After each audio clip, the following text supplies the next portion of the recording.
국민들께서 저 안철수에게 전 지역 1위 50% 이상의 압도적인 지지를 보내주실 겁니다. 아시다시피 제가 예측을 좀 잘합니다. 위대한 우리 국민들은 박근혜 정권을 심판했습니다. 거기엔 보수도 중도도 진보도 따로 없었습니다. 우리는 모두 대한민국 국민입니다. 검증을 넘어서는 네거티브 캠페인은 하지 않을 겁니다.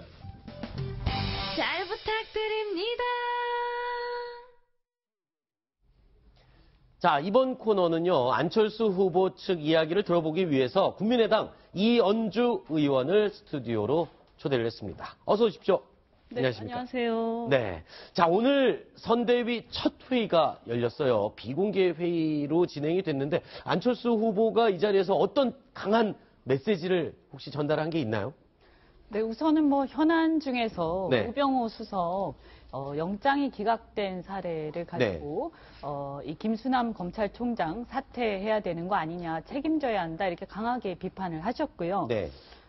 그리고 대선과 관련해서 이번 선거는 공정한 나라를 만드는 선거, 그리고 낡은 과거를 넘어서 4차 산업혁명과 미래를 향하는 선거, 그리고 분열과 개파 패권이 아니라 통합과 협치의 시대를 여는 선거, 또 돈과 백, 그리고 상속 이런 것들이 아니라 자기 실력으로 하는 사람이 승리하는 그런 시대를 여는 선거, 이렇게 말씀을 하셨습니다. 네, 그동안 안철수 후보가 매우 방점을 찍어서 강조했던 그 부분들을 다시 한번 재확인하는 그런 자리였군요.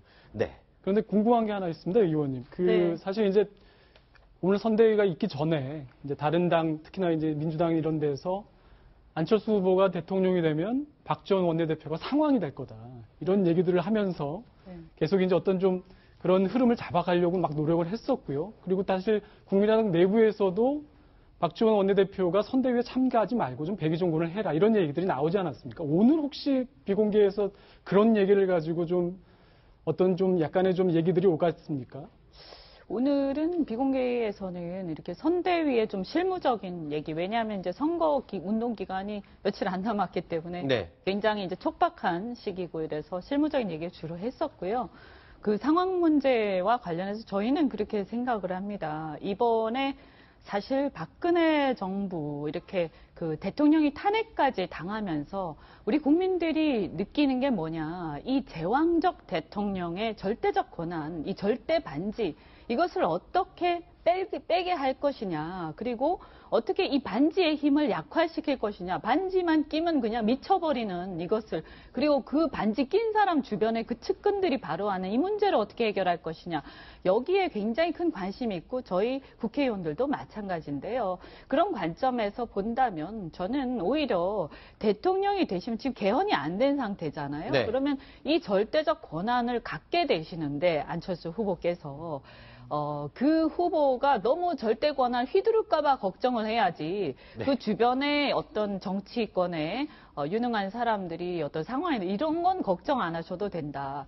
그리고 뭐 박지원 대표께서 제가 볼 때는 그렇습니다. 와서 보니까 박지원 대표께서 상황이라기보다는 어떻게 보면 안철수 후보가 정치적으로 굉장히 성장을 했는데요. 그래서 박지원 대표 같은 선배를 모시면서 굉장히 잘 활용하고 계시는구나, 이렇게 보입니다. 오히려 상황이 아니라 박지원 대표 같은 노련한 선배를 잘 활용하고 있다, 이렇게까지 해석을 뭐 안철수 후보의 어떤 약점이라는 게 그분이 굉장히 좀 순수하시고 진정성이 있는 반면에 또 한편으로는 정치 경험이 짧기 때문에 혹시 정치력에서 조금 아쉬운 부분이 있지 않을까, 이런 걱정을 하는데, 저는 그래서 개인적으로는 주변에 정치력 있는 분들이 많이 보좌를 해서, 또 그리고 중요한 건 후보가 그분들을 잘 컨트롤할 수 있으면 되는 거 아니냐, 이렇게 생각합니다. 요 바로 앞에 시간에 이제 문재인 후보 대변인이 나와서 이제 이 지지율을 갖고 얘기를 해봤습니다. 지금 좀 전에 저희가 얘기를 나눌 때, 안철수 후보의 무시무시한 상승세가 사실 조금 꺾이고 이제 완만하게 고정 구간으로 들어가는 게 아니냐, 이런 해석을 했거든요. 자, 이 지지율, 가장 최근에 나온 지지율입니다. 이건 어떻게 보고 계십니까? 지금 국민의당 측에서는. 저희가 볼 때는요, 뭐 여론조사라는 게 네. 이 추세가 중요한 게 아니냐. 그래서 네. 뭐 하루하루 변하는 여론조사 결과에 너무 일희일비하지 말자 이렇게 보고 있고요. 네. 어제 발표된 JTBC 바로 어제 건데요. 그 JTBC 여론조사를 보더라도 네. 0.3%로 오자 대결에서 이기는 걸로 나와 있거든요. 네. 그래서 사실은 뭐 그것이 어쨌든 중요한 거는 이제는 박빙으로 갔다 이런 네. 정도고요. 다만 이제 승패가 어떻게 날 것인가는 끝까지 최선을 다해서 해야 되는데 저희 입장에서는 어쨌든 추세는 상승세에 있고 문재인 후보는 쫓기는 입장에 있기 때문에 네. 저희가 더 이렇게 힘내서 이제 그 역전하는 그런 드라마를 막판에 쓰게 될 거라고 생각합니다. 네. 이 질문은 드릴까 말까 좀 고민을 했었는데요. 이현주 의원님 나오니까 안 물어볼 수가 없습니다. 대선이 코앞인 상황에서 민주당을 탈당하신 이유, 뭐 넌지시 암시하는 듯한 얘기를 하시긴 하셨습니다만 그 내부에서 도대체 뭐 어떤 어려움을 겪으신 겁니까? 좀 얘기를 솔직하게 해주시죠, 이 자리에서. 솔직하게. 네.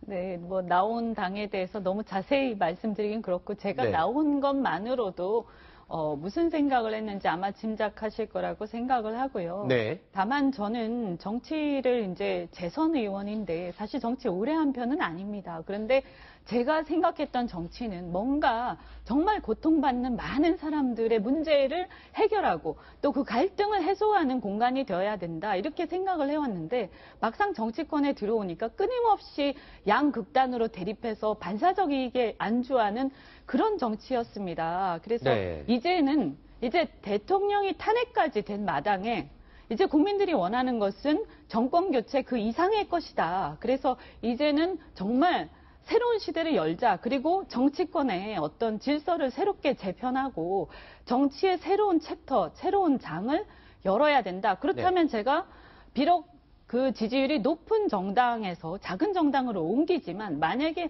이 대통령 선거가 그 계기가 될 수 있다면 제가 국민들한테 그 메시지를 던지고 정말 절실하게 제가 이 한 몸 보태야 되지 않겠는가 그렇게 생각을 했습니다. 그래서 네. 뭐 욕을 먹을 수도 있지만 뭐 과감하게 결정을 했습니다. 네. 네. 이현주 의원님께서 탈당하고 당적을 이제 바꾸는 이제 결과로 이제 국민의당이 또 40석이 됐고 큰 또 힘을 얻는 것 같습니다. 그렇기 때문에 관련된 탈당 질문을 하나만 더 드리고 네, 싶은데요. 네. 탈당하시면서 이제 기자들 앞에서 이런 말씀을 하셨는데 안철수 후보와 몇 달 전부터 이야기를 나눴다. 그리고 또 안철수 후보가 탈당하면서 당내에서 싸워달라고 이야기를 했다. 그렇다면 이현주 의원님께서는 민주당에 계실 때 당내에서 싸우셨나요? 네, 어떤 목적을 위해서 어떤 행위를 하셨는지가 너무 많이 싸워가지고 아주 많이 또 당하기도 하고 열렬 지지자들한테요. 문재인 후보의 열렬 지지자들한테 주로 이제 개헌파 모임의 어떤 간사로 또 활동을 하면서 이 어떤 절대 권한 이런 것들을 타파하고 협치의 시대로 가야 한다 이런 주장을 계속 해왔고 또 당내 여러 가지 패권적 질서의 이런 부분들은 우리가 공존해야 되는 거 아니냐. 어떤 조직이든지 소수 세력의 목소리가 그래도 존중받고 함께 공존하는 그런 조직이 되어야 하지 않는가 이렇게 계속 주장을 해왔고요. 그런 의미에서 저는 안철수 후보하고 같은 노선, 비슷한 노선이었는데 이분이 이제 사실 탈당할 때 제가 굉장히 쓴소리를 사실 저도 했습니다. 저도 좀만 더 참으시고 당내에서 문제를 같이 해결을 합시다. 그랬는데 그 당시 안철수 후보께서는 당내에서는 문제가 해결이 안 된다고 생각해서 밖으로 가겠다. 또 새로운 정치를 허허벌판에서 시작하겠다 이렇게 말씀하셨는데 저도 지금 이 상황에서는 그 허허벌판에서 시작해서 이제 뭔가가 결실이 맺어지려고 할 때 제가 만약에 도움을 주지 않고 밖에서 구경만 한다면 제가 평생 후회할 것 같은 생각이 들어서 합류를 했습니다. 아주 짧게 하나만 연관된 질문인데요. 그렇다면 탈당을 하시는데 이 시점이 중요하잖아요. 도대체 왜 지금이냐? 혹시 지금 말씀하신 게 이제 열매를 맺어야 된다라고 하셨는데 안철수 후보의 지지율이 높지 않다가 상승하는 국면이 됐기 때문에 이제 합류하신 거 아닌가 하는 또 생각도 들어요. 제가 그때 탈당을 할 때요 10몇 %였거든요. 물론 상승 국면이긴 하지만 이긴다고 생각하기에는 조금 이른 시기였고 사실 지금도 이긴다고 뭐 저는 확신합니다만 많은 분들이 반신반의하실 거라고 생각합니다. 네. 그렇지만 그럴 때일수록 제가 한 사람이라도 힘이 돼야 되지 않는가 이런 것이고 네.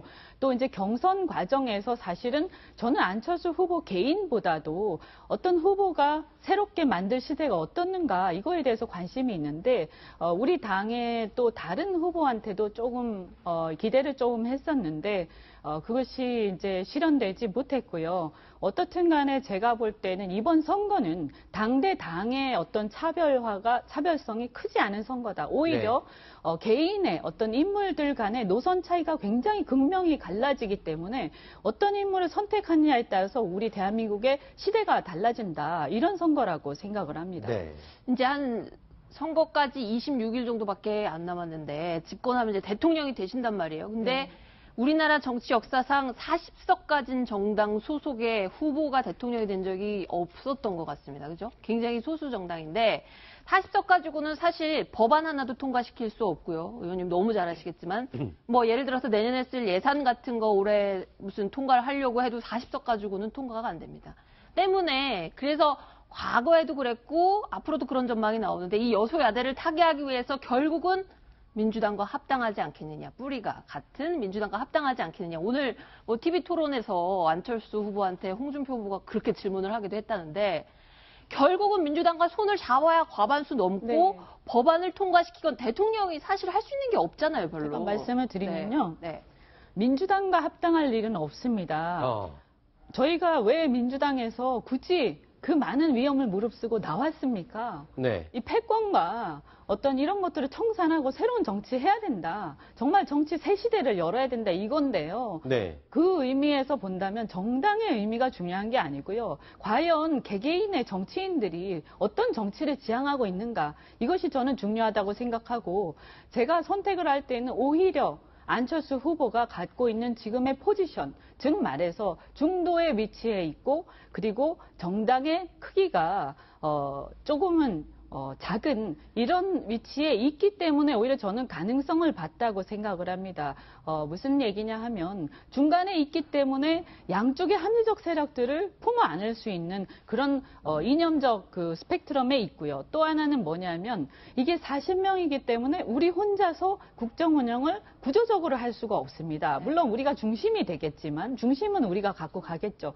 그렇기 때문에 안철수 후보가 설사 대통령이 되고 나서 나는 절대 권력을 가졌기 때문에 내 마음대로 하겠다. 내 측근들 심어서 이렇게 아무리 생각하셔도 구조적으로 불가능합니다.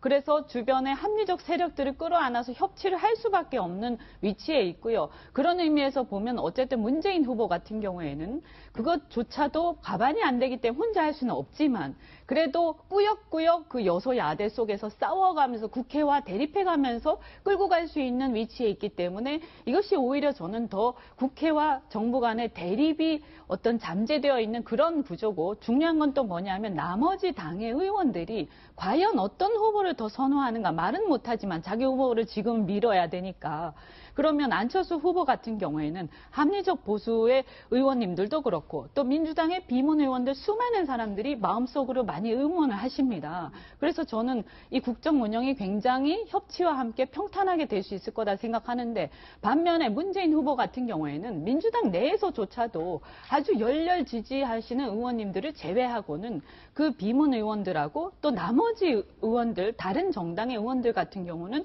그 패권으로 인해서 정말 진절머리를 내는 의원님들이 대다수기 때문에 절대로 협치가 불가능한 구조입니다. 네, 알겠습니다. 자, 그런데 오늘 송영길 의원이 안철수 후보를 향해서 요구를 한 게 있습니다. 집권을 할 경우에 어느 쪽과 연대를 할 건지 명확하게 입장을 밝혀달라라고 얘기를 했는데 이에 대해서 또 안철수 후보가 기자들에게 이런 얘기를 했어요. 민주당이 그럼 제가 집권하면 도와는 줍니까? 라고 하면서 하하하 하고 웃고 마무리를 했는데 자, 그 뜻은 민주당이 도와주지 않을 거다라고 생각을 이미 하고 있는 게 아닌가 이런 생각이 들거든요. 어떻게 보십니까? 저는 개인적으로 네. 안철수 후보가 집권하게 되면 우리 정치권에 큰 변화가 생기고 정치 네. 질서가 재편될 거라고 생각합니다. 그렇게 확신하고 있고요. 민주당 같은 경우에도 내부에 많은 노선이 있는데 패권에 저항하는 민주당 의원님들이 안철수 후보가 집권하면 그 후보를 중심으로 해서 협치의 시대를 새롭게 열고 새로운 정치를 시작하는데 협조하실 거라고 기대를 하고요. 그 문제는 아까도 말씀드린 것처럼 어떤 정당 대 정당의 문제가 아니라 지금은 큰 틀에서 새로운 시대를 여는데 함께 할 것이냐 아니면 과거의 질서 속에서 계속 투쟁을 하고 그런 어떤 양당 간의 어떤 양당 중심의 극단적 대립 구조 속에서 정치를 할 것이냐 이 큰 틀에서 두 갈래의 정치인들의 성향이 있다고 생각하고요. 저는 안철수 후보가 당선이 되시면 이것을 기준으로 해서 갈라질 거라고 보는데 네. 그래서 양극단의 어떤 세력을 제외한 나머지 합리적인 많은 정치인들께서 대한민국의 미래를 걱정하면서 함께 협조할 거라고 확신합니다. 네. 그리고 이 안철수 후보의 딸이죠. 안설희 씨의 재산 공개 문제 정말 명쾌하게 국민들에게 의혹을 해소시켜주는 그런 발표를 공개를 했습니다. 그런데 한 가지 더 부인인 김미경 교수와 관련해서 조금 전에 아까 고영진 대변인도 나와서 그 부분에 대해서 합리적인 의심이 가능한 그런 의혹이다라고 주장을 하고 가셨어요. 자, 이 부분에 대해서는 안설희 씨 문제처럼 좀 시원하고 명쾌하게 또 공개하거나 해명을 할 그런 계획이나 생각은 없으신지요? 그런 부분들은 아마 당의 공보실이나 이런 데서 아마 할 텐데요. 네. 저는 그 부분에 대해서 우리가 이 어떤 서울대학이라든가 이런 어떤 상급 그 대학에서 정말 우수한 인재를 초빙하는 데 있어서 큰 틀에서의 어떤 그 기준에 어긋남 없이 공정하게 했다라고 제가 볼 때는 그렇게 보이고요. 네. 이 문준용 씨의 문제를 이 아들의 어떤 취업 문제, 그 다음에 또 휴업을 하고 휴직을 하고 네. 미국에 가서 시간을 보냈는데도 경력 관리를 대신 해주지 않았습니까? 그래서 이런 문제를 자꾸 문제가 되니까 좀 물타기하는 듯한 그런 느낌이 들어서 굉장히 좀 씁쓸하고요. 저는 정말 이번에 특히 우리가 정유라 이런 사건 보지 않았습니까? 아버지의 백으로 뭔가 좀 편의를 얻는다든지 뭔가 이렇게 자기가 일을 하면서 남들 우리 젊은이들 어떻습니까? 사실 이 면접 하나 잘 보려고요. 컨설팅 받고 수십만 원 들여서 학원 다니고 그렇게 하고 있거든요. 근데 그렇게 쉽게 취업을 하고 귀걸이 끼고 그렇게 물들이고 이렇게 해가지고 그런 사진 내고도 되고 그리고 나서 또 취직을 해가지고도 그렇게 어렵게 취직했는데 또 휴직을 하고는 미국 가서 오랫동안 또 계셨어요. 근데 저는 그것도 이해가 안 되는 게 저 같으면요. 만약에 누가 인턴이 휴직을 한다 그러면 그냥 사표 내고 가라고 할 것 같아요. 왜냐면 할 사람 많으니까. 그만큼 지금 경쟁이 치열하거든요. 근데 어떻게 그런 일이 가능한가. 네. 이런 걸 얘기를 해야지 왜 엉뚱한 남의 부인을 가지고 물론 저희가 충분히 해명해야 되지만 너무 심하게 이렇게 물타기 하고 있어서 아주 씁쓸합니다. 저는 국민들이 판단하실 거라고 생각합니다. 네. 검증이 아니라 이제 안철수 후보가 좀 승리하기 위한 좀 방법을 좀 찾아야 되지 않을까 싶은데 네, 관련돼서 맞습니다. 저를 포함한 젊은 층들이 안철수 후보가 처음에 정계에 입문할 때 많은 지지와 열광을 보냈습니다. 또 그걸 바탕으로 해가지고 또 지금까지 또 이제 대선 후보까지 되셨는데 하지만 굉장히 놀라운 변화가 있습니다. 애초에 정계에 입문할 때는 젊은 층 또 진보적인 층의 지지가 주된 지지였는데 지금은 정반대가 됐습니다. 그리고 지금 화면 나오는 것처럼 연령별 지지율을 보더라도 지금 현재 문재인 대표가 젊은 층에서는 훨씬 더 우세하고요. 오히려 50대 그리고 60대 이상에서 주된 지지를 얻고 있습니다. 도대체 이 변화가 왜 생겼는지 그리고 그 원인이 당이 원인인지 후보 개인이 원인인지 정책이 원인인지 아니면 그 이외에 우리가 모르는 또 다른 원인이 있는지 혹시 연령의 문제가 아니라 보수가 지지하기 때문에 고연령층에서 지지세가 높게 나오는 것인지 그 원인을 어떻게 분석하는지 궁금합니다. 저는 이것은 이제 두 가지 현상이 있다 이렇게 제가 보는데요. 하나는 이제 안철수 후보 자신은 사실은 예전에 굉장히 유명한 청년 멘토였잖아요. 그랬죠. 정말 그때 아주 열광적이었죠. 그런데 정치인 안철수로 변신하면서 있어요. 그동안 굉장히 여러 가지 고난과 시련을 겪었습니다. 그 과정에서 정치인 안철수로 성장하는 과정에서 아무래도 상대적으로는 젊은 층에만 치중할 수가 없었고요. 왜냐하면 일단 여기서 이 생존해야 하고 또 정치인 안철수로서 자리 잡는 데는 어떻든 간에 본인이 또 집중해야 되는 부분이 있기 때문에요. 네. 그리고 또 하나가 이제 멘토였기도 하고 사실 IT로 굉장히 유명하신 분이라 오히려 전문성이나 젊은이들하고의 소통은 훨씬 더 잘 되시는데도 불구하고 이 이미지 메이킹에서 좀 소홀히 했다 이런 생각이 듭니다. 근데 안철수 후보가 제가 이렇게 옆에서 보면 좋은 점은 굉장히 성실하고 진정성이 있고 아주 진실되세요. 그래서 좀 순수하시고요. 그런데 또 좀 단점이라고 하면 좀 이렇게 뭐 이미지를 신경 쓰고 이런 걸 잘 안 하세요. 뭔가를 가식적으로 꾸민다. 근데 그러다 보니까 좀 소홀히 하지 않았냐 이런 생각이 들고요. 그동안 어쨌든 안정적인 개혁 이런 어떤 정치인 안철수로서 나라를 이끌어갈 수 있는 능력에 대해서는 기성세대한테 인정받는 데는 성공했지만 그동안 소홀히 했던 젊은 층들에 대해서 그래도 진짜 안철수의 모습을 제대로 보여드리고 실제로 젊은 사람들하고 잘 소통하고 오히려 세대가 맞는 미래의 지향적인 후보는 실질적으로는 안철수다 하는 것을 보여줘야 하는 게 우리의 과제라고 생각합니다. 그게 되면 뭐 압도적으로 승리하겠죠. 네, 알겠습니다. 또 저희가 할당된 시간이 여기까지여서 조금 아쉽습니다만 다음에 또 시간이 기회가 되면 또 이야기 더 들어보도록 하겠습니다. 자, 오늘 귀한 시간 내서 나와주셔서 고맙습니다. 네, 고맙습니다.